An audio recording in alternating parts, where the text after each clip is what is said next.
You good? Yes, sir. You ready? Ready. Okay. So talk to me really quick. Who exactly is RISHAWN?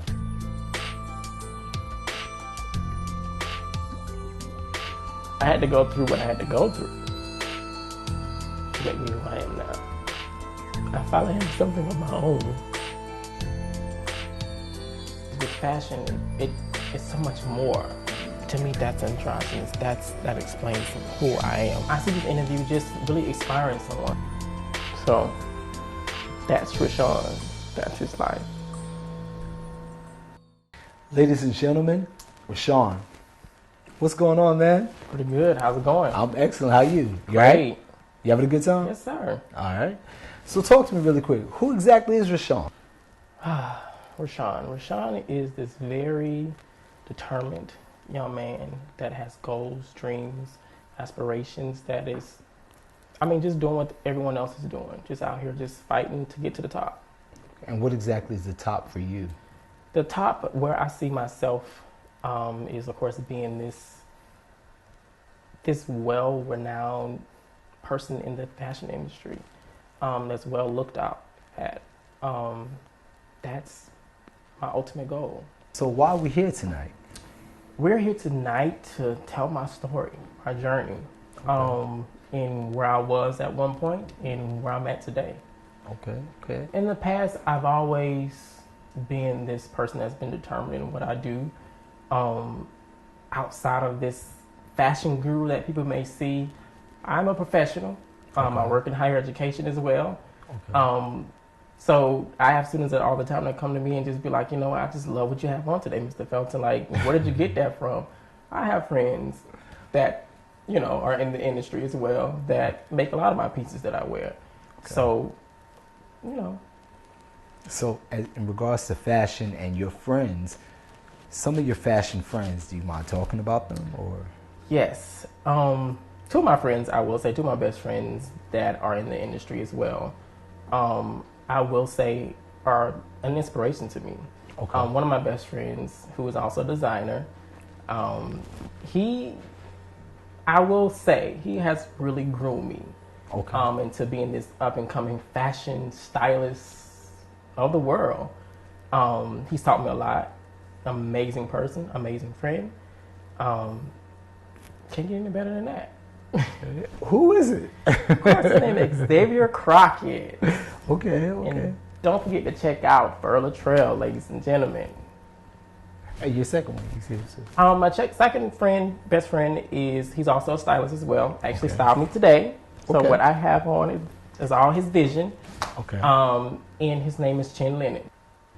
So what would you have done differently in regards to what your friend put you in tonight?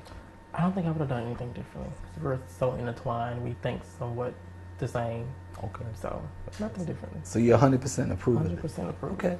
Well, I love fashion. That's my thing. And you look great. I approve. I try. So what brought you to Atlanta? What brought me to Atlanta?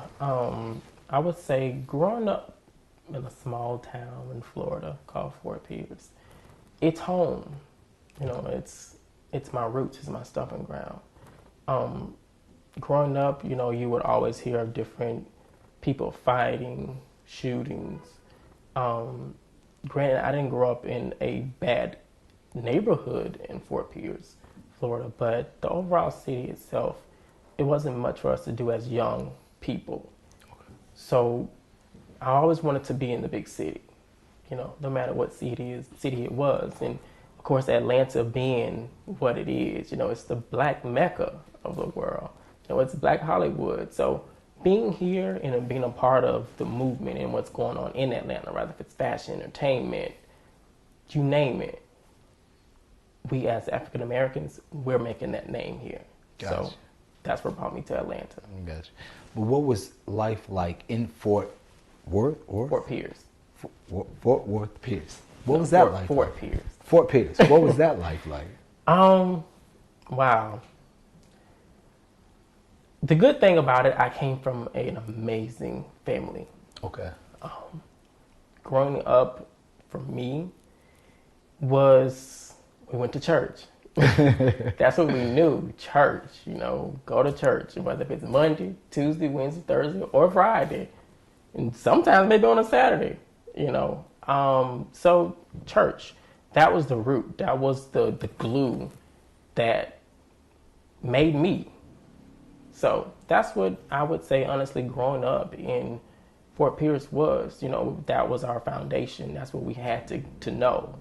I come from a very well middle class family. Granted, yes, we didn't have to want for anything, but there was still a struggle. Okay. So I'm proud to say that, granted, I had that goal, I stuck with it, and I made it happen. So when you say struggle, what were the struggles within Fort Pierce? Like, what is life like in Fort Pierce? What is life for like the average individual? For the average person, you have some families that may not have maybe what I had, and they were in bad neighborhoods where those shootings were going on, where those killings were going on. I knew a lot of friends that maybe didn't live the lifestyle I lived, with families still well taken care of. And you would hear about different stories of different things that they may have experienced or seen the night before school. You think the average 15-year-old don't see that. And just seeing people getting murdered.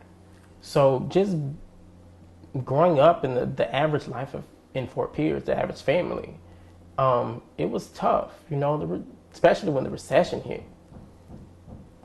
That was just like a really difficult thing for a lot of families. People are losing jobs. There are not as many jobs in the city of Fort Pierce. So, and we didn't have enough mentorship. People just being able to mentor. Okay.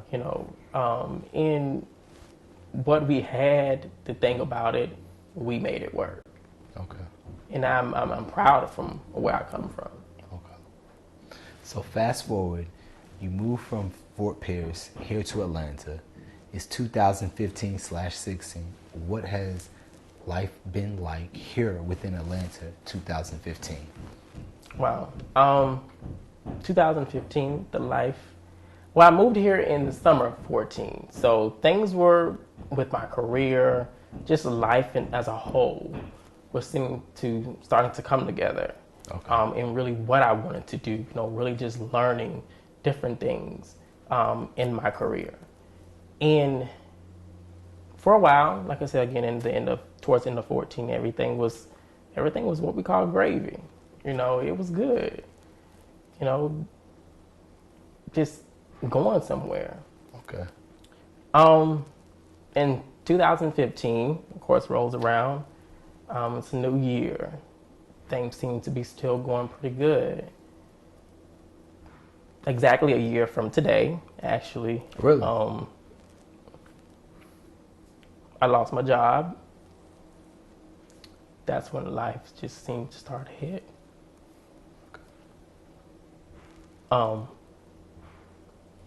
At that point, I felt like I didn't have anyone.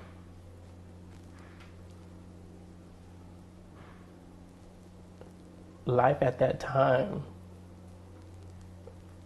I never thought I would have lived to see something to endure what I endured. The things that I've done, I'm not proud of. But it's kind of like one of those things where everyone moves here for a dream, and not knocking Atlanta. It's full of dreams. But it takes work. You have to be determined. No matter what it is, whether if you want to be a designer, a stylist, an entertainer, heck, a lawyer, a teacher, you have to be determined. So that was me at one point, having that determination, that drive to love what I do. And at the time, after I lost my job, at that point, funds are getting depleted. What you have saved is like, dang, okay, come on. All right, what we gonna do next? Everybody's always joking, well, I'll go and strip for a few dollars if I got to. Granted, no, I did not strip to get no money. But it's that mentality, that thought process that we have. At that point, after losing my job, one of my best friends, who's no longer living in Atlanta no more, she opened up her doors to me and said, don't worry about anything, just come here. A friend. Yeah, I had family I could have called on, or I could have easily went back to where I came from. And where that would have got me? Nowhere. Of course, after her taking me in, she later she had an opportunity for growth within the company, which is how we actually met after me moving to Atlanta. So in such a period of time, we have a connection that there's nothing that we wouldn't do for each other now. One of my best friends was living with her mom. She tells me, she's like, I have an opportunity for growth, and I'm going to be taking a job in Houston. Okay, cool, Houston. And she was like, why don't you come out to Houston, RISHAWN? Like, it's so much more opportunities out there as well. And I'm like, no, I came to Atlanta for a purpose, and I'm going to complete that purpose. I'm not just going to move yet. So she's like, okay. So, of course, at that time now, I'm trying to figure out work. Now, possibly know where to stay. My only option really is to go back home, and that's still not going to get me nowhere. So then at that time, moving day is coming along. Well, a few weeks from moving day, Jess had bought a brand new Lexus last year. Life was great. Come outside one day to go to the grocery store. I don't see my car. I mean, I know I'm a month or two behind at this point, but okay. So I'm thinking to myself, did my car get stolen? What should I do? Now it's an hour or two. Like, okay, this is really weird. So at this point, something told me to call the lien holder. And it was like, oh, Mr. Felton, we see your car was picked up today. It was already 2.5 months behind. Okay, now I'm working, so now what do I do? And by this time, I'm maybe 2 months out from not working. Never told anyone, really. Parents, no one. People seen the facade of me on camera at events, but little did they know my life behind that. So at that point, they took my car as repoed. I'm like, okay, first time this ever happened to me. This is the real world that my parents have been telling me about. I finally, at that point, broke down and told my mom, Mom, I don't have a job. I haven't been working in 2 months. She's like, well, I talk to you every day, and every time I call you, say you're at work. Yeah, yeah. And now I don't have a car.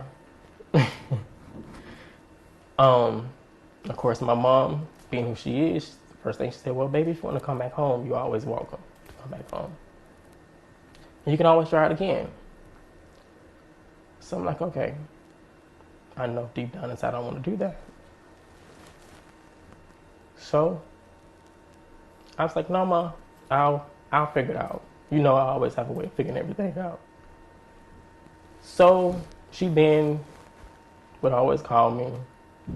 Have you found a job yet? On an interview? Yeah, I'm going on interviews. But it's just nothing happened. Since before I moved to Atlanta, I had been applying for Georgia Tech for the longest. I mean, to me, Georgia Tech is like that next school of the century. Some of the amazing things that they do there.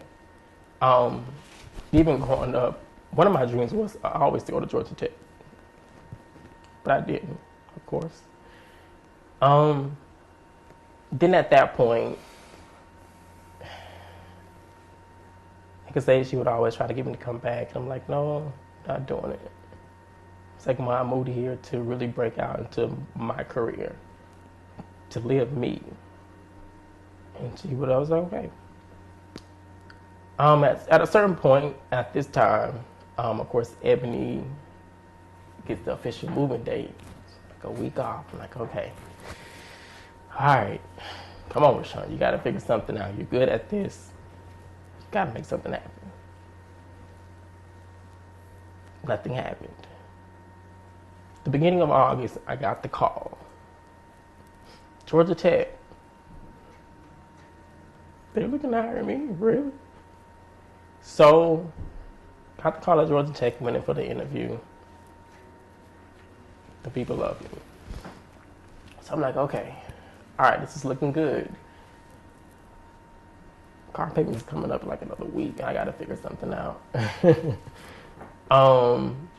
It took a month before I got the actual official, okay, can you start on Friday? And this was on a Wednesday. It's about a month later, finally got the call. Director was like, hey, we want to offer you the position at Georgia Tech. And mind you, this position was temp. So I'm still not in the clear yet.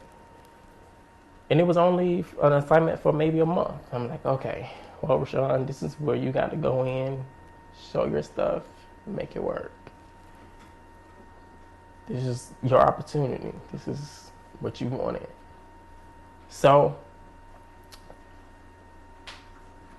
a week before start date, no, actually a week before I got the actual call, I get up one morning in the middle of the night, I hear a sound. No, like I know that's my car. I know it's my car. There was a Lexus going down the street. Really? Second time. So I'm like, all right, RISHAWN, you gotta figure something out. So wait, so this is the second time your car is being repossessed? Second time. Wow, okay. So I'm like, okay. Then at that point, a few days later, there's the call I've been waiting for. We'd like to offer you the position, RISHAWN. I'm like, darn. Now it's that other hindrance. How am I going to get to work? Okay. Okay. Of course, I made it work. I had friends that were very supportive of me. Okay. Friends that would get up sometime early in the morning, taking me to work on the opposite side of the city. And we all know Atlanta traffic. Exactly. Monday through Friday. Exactly. Georgia Tech being very strict on attendance. Yes. So if your schedule says 8 o'clock, you need to be there at 8 o'clock. Exactly. Before then. Exactly. If you can help it. Every day, struggle trying to figure out how to get to work. At this time, I'm bouncing from friend to friend house. Ebony's gone. I don't have that solid friendship. Not so much friendship, but that solid person I say, I know she has me. Exactly. But yeah, I'm bouncing from friend to friend's house, and they all were very supportive. Sleep on the couch. I mean, after a while, when you ain't used to sleep on no couch, okay, that is not fun. So of course, again, getting to work, I always heard about this Uber thing. Okay. Yes. And so I was like, you know what? Okay, I'm gonna try it.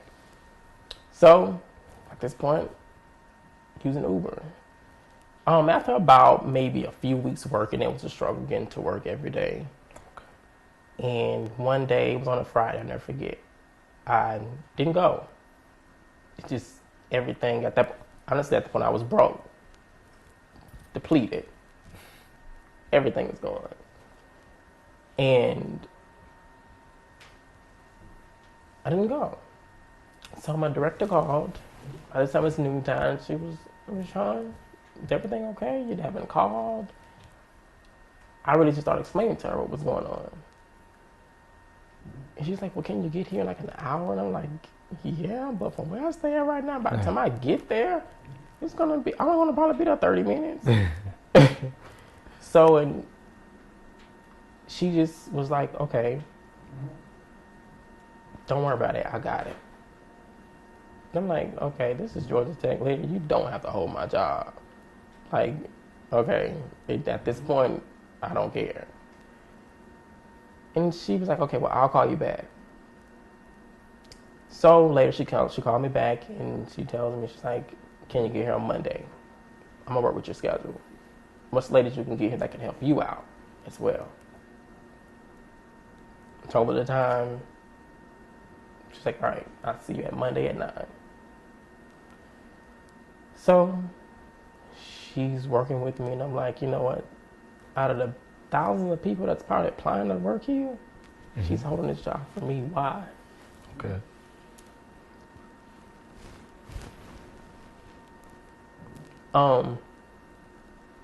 After a month and a half of working at this time, I know my assignment is coming up. And every week she was like, you know what?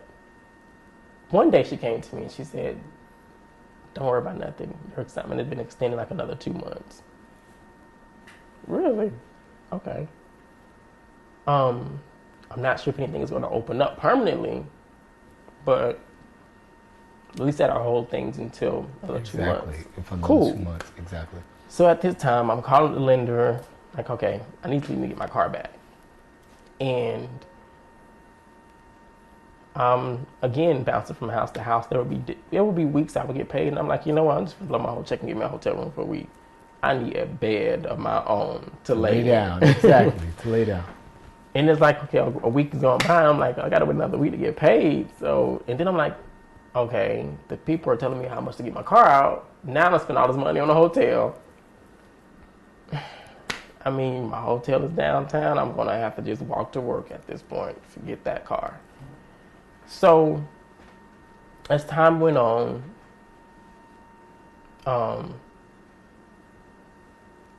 never got the car back, and my director called me to the office one day and was like, there's a permanent position online. I was like, okay. So I go and apply for it. And of course, at that time, I'd already had struggles with getting to work on time. And I'm like, okay, they people not gonna probably hire me now. Like at this point, I'm like, Mom, I'm ready to come home if that's what it takes at this point. You ready to give up and go Exactly. back. Okay. Now, prior to that, before my car got taken away, one day, I would never forget, I was coming home to Ebony's house at that time. And I'm riding. And I just turned off the radio and I was like, God, show me a sign. Do I need to be here? If I don't, just tell me. Okay. Something spoke to me and said, turn on the radio. I'm like, okay. At that time, I was listening to some rap, something or whatever on the radio. And I'm like, I don't know how I got to the gospel station. And I turned on the radio and I turned it on. Mary, Mary Can't Give Up Now came on. So I'm like, okay. I asked for a sign, God. And you got it. I got it. So now at this time, fast forwarding, car is going for the second time. I'm going to the interview. A few days later, my director was like, oh, was extended like another week. So I'm wondering, like, why do you keep extending my assignment every week? So at that point, she came to me and she said, RISHAWN, I had a position created for you. Really? So I'm like, okay. And we'd like to offer you the permanent position. I'm like, wow. Okay. So now, of course, I'm officially at Tech now. Still during this time, it was a struggle because it's like, I don't have a car, don't have a place to stay.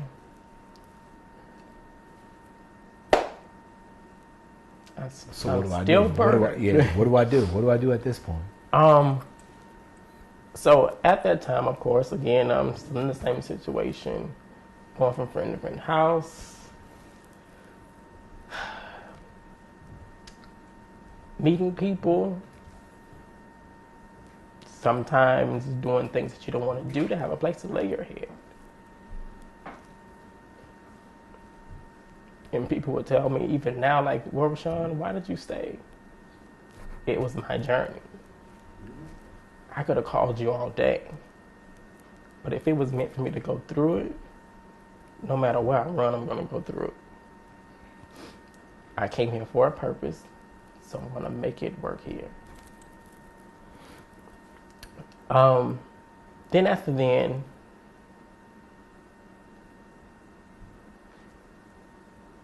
now I'm checking my credit score. I'm like, okay, well, what can I do?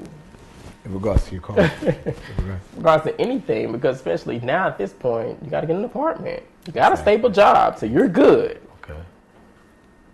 You got to try to figure out about a car, somewhere to stay.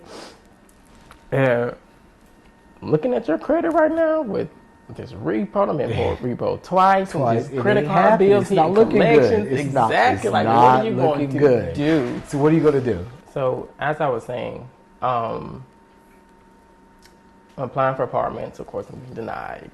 Okay. And I'm like, okay. So I call Mom. I say, Mom, me and my mom are really close. We talk about everything. That's like my best friend. Okay. And of course, you know, being the youngest out of 5, everybody else kind of already done messed it up for you. And I was like, Mom, I need you to co-sign an apartment for me. She's like, you know, at first, she's like, yeah, you know how your sister did me, or you know how your brother did me. And exactly. Like, oh my God, really? Okay. They burnt it out for you completely. Right. Exactly. But she later came back to me and she was like, you know, I must say out of all my kids, you stayed with it. Okay. Anytime she calls me or anything, she has it. Gotcha. So she was like, okay, well, whenever you find a place, let me know. So I'm like, okay, cool. So I'm looking, I found a place like right around the corner from Georgia Tech, and Mom co-signed, she filed her paperwork, and they was like, yeah, RISHAWN, we can't approve you still because your credit to debt ratio right now, it's crazy. I'm like, okay. So at this point, I'm walking one day after work, and I see this place that has now leasing. So I'm like, okay. And something told me to stop. Get that number. So I'm like, all right, it's in the city, it's downtown, I'm in the heart of everything. I'm gonna probably be, that's gonna be my whole check. And Georgia Tech gonna get paid once a month. Once a month? Once a month. So you get what you're gonna get in every 2 weeks for the whole first month. And that's it. And you just got a budget. So I'm like, okay. So I call the same night, and this time it's probably like after 9, 8 o'clock. And also on top of that, I'm trying to think about what I'm gonna sleep at tonight. I have no clue. So I called the landlord and started talking to him, explaining my situation. And he was like, don't even tell me none of that. I don't even care about none of that. You got a job, right? I'm like, yeah. He's like, okay, don't worry about that. Just come see me in a few days. We're gonna look at a few units. I'm like, okay. So I'm excited. I'm like, Mom, I think I may have something. Okay. Give me a week. If not, I may be home. So she's like, all right. So then go and look at the apartments. And I'm like, okay, yeah, I know this is gonna be very pricey. Okay. And they're in central Atlanta. Right, correct. Okay. And I'm like, okay. Well then, I was talking to one of my best friends, and they was like, well, RISHAWN, look at it this way. You don't have this, this, and this no more. Granted, yeah, you may be paying this for where you got a place to sleep at, but at least you have a home. Exactly. Just make do with what you have right now. Don't worry about the rest later. Okay, I'm used to living a certain lifestyle, nice car, nice place to live, but hey, I gotta cut back on some things. So, got a place, apply for it. He was like, yeah, when you wanna move in? Before then, I was already praying like, God, it's gonna be 2016. I need something. Exactly. Now, this place, did your mom have to co-sign for this or no? Not at all. Okay. Okay. So Christmas time was coming around. Mind you, I moved to Atlanta in 2014, the summer of 2014. Okay. I hadn't seen my mom in over a year and a half. So Christmas time was coming around of 2015. She's like, well, we all plan on Christmas to go to Alabama and see some old family that we haven't seen in a while. So I'm like, you know what? Okay, well, I'm going to buy a bus ticket and I'm going to come over there. I finally see my mom. Like, it's so fun. We haven't seen each other in over a year and a half, but we talk every day on the phone. Mm-hmm. And the whole week I'm calling the landlord. I'm like, so you sure I got this place? He's like, RISHAWN, don't worry about all of that. You got it. I got it's good. you. We're good. So I'm like, okay. So get back to work at Georgia Tech. We were off for a week, and so we still had that additional week left in the new year, in the old year in 2015. Get back home, get back to work. The whole week, he's like, you're good. Like, you can stop bugging me. Mm-hmm. So then at that time, I think the moment that I felt relief is the day that I looked at my email. There's my lease agreement. Like, wow. I finally have something of my own that I can go home to. So I signed it, faxed it back, and January 1st, I got my keys to my place.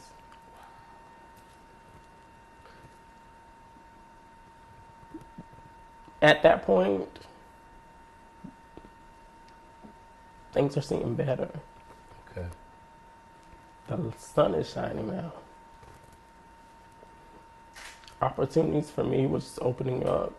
You know, I learned that basically my first gig, really working with someone, a client of mine that I will style for different events that she does.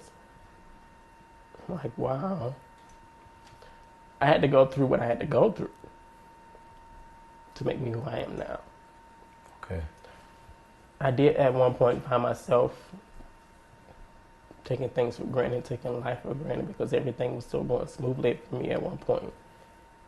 But it's not then until I went through my struggle, basically being homeless.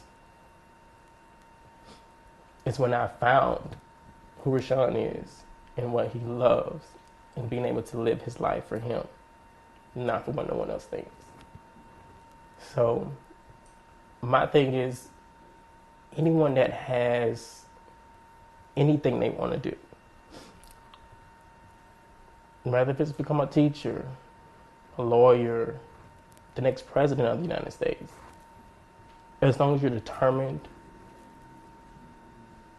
you stay with it, and most of all, back to my background, my upbringing, God first, you can make it. You can do anything. So, that's RISHAWN. That's his life.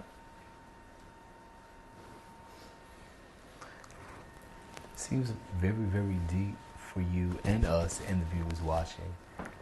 Is it okay if we take a quick 10-minute break to regroup, get it together, and then we can continue with this interview?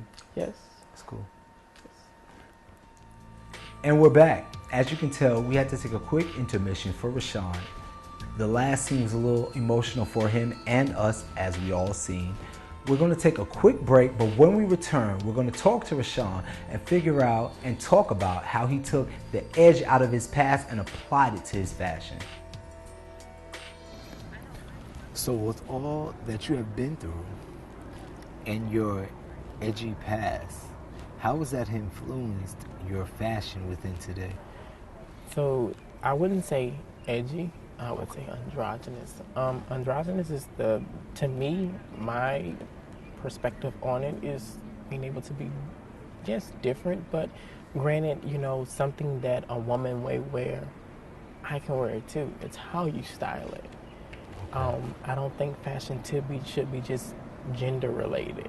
Gotcha. And I think that's what we as Americans, we feel that fashion should be gender related, and it's not that. Of course, fashion is what you, a way to be able to express who you are without even speaking.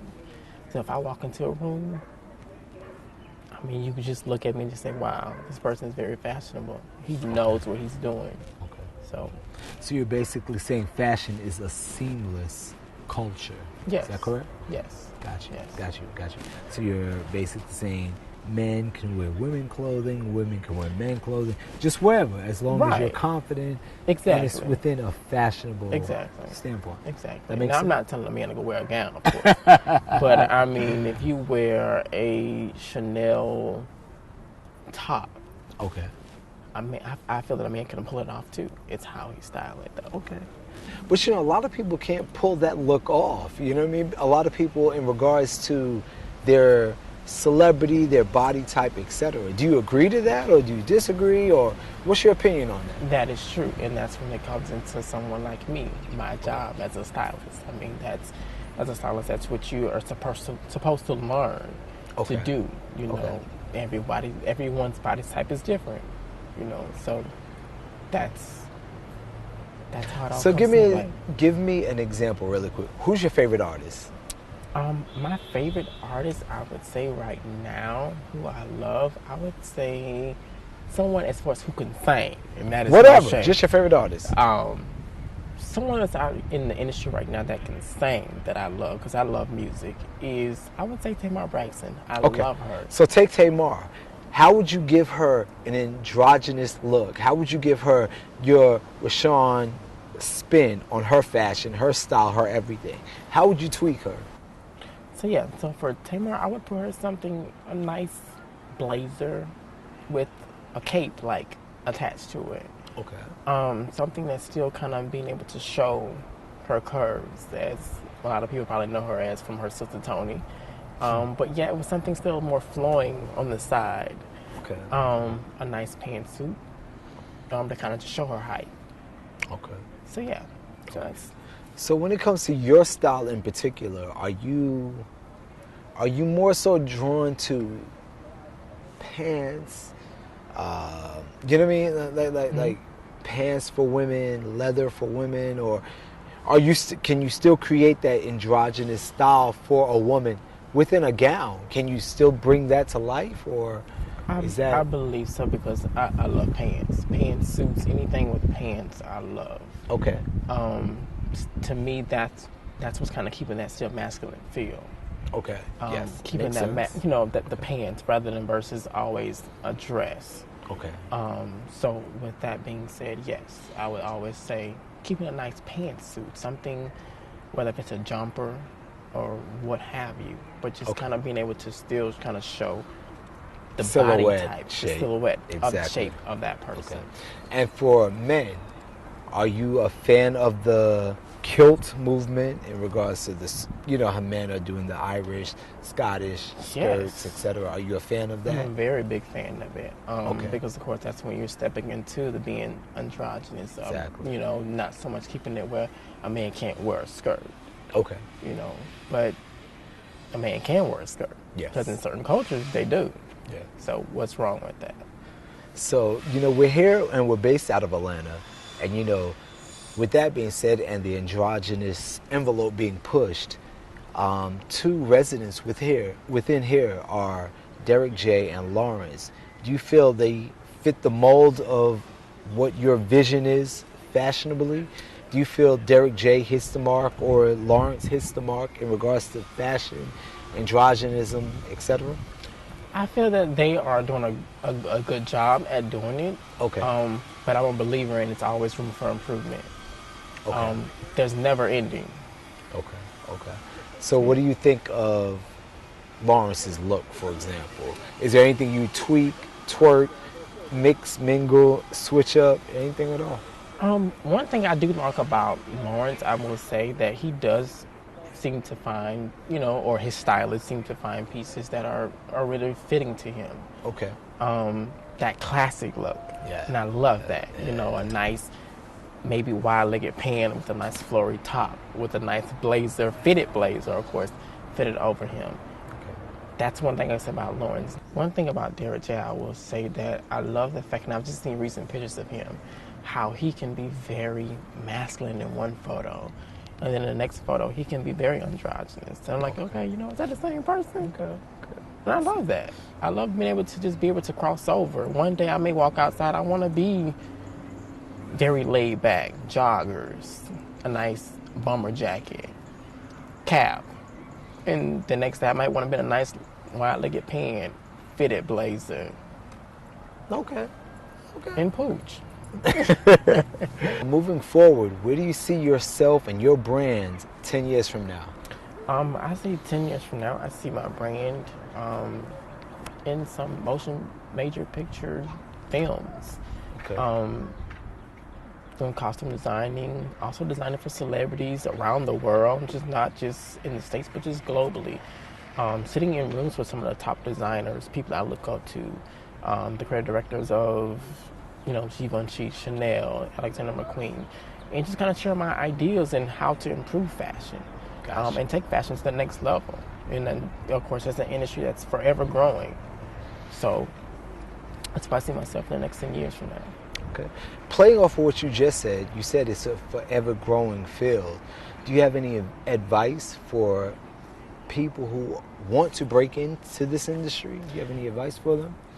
Yes, I would say honestly, just staying firm, being determined on what you want to do. And that's with not even just with fashion, but within the industry.